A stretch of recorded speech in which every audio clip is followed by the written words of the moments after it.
Hello dear friends and welcome to Monday.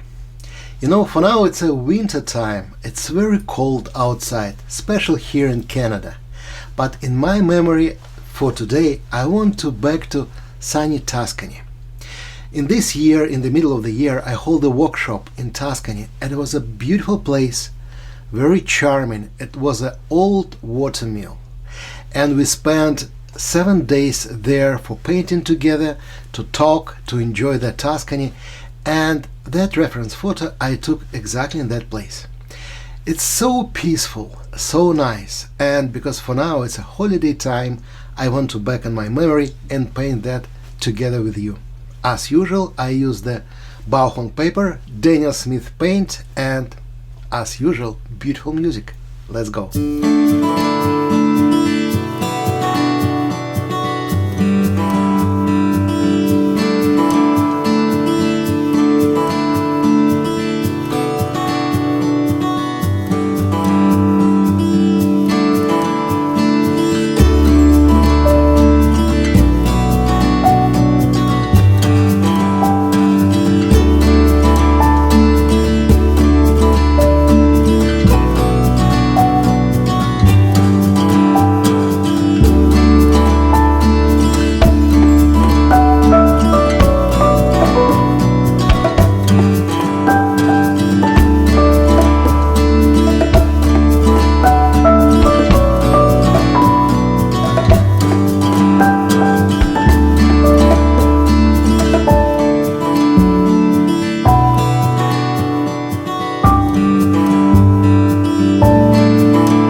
I want to say thank you so much for all that time that you was with me on YouTube, on Instagram, on the Facebook, for your support and for your help. I wish you a happy new year, stay creative, stay healthy, and I hope we will be together in the next year.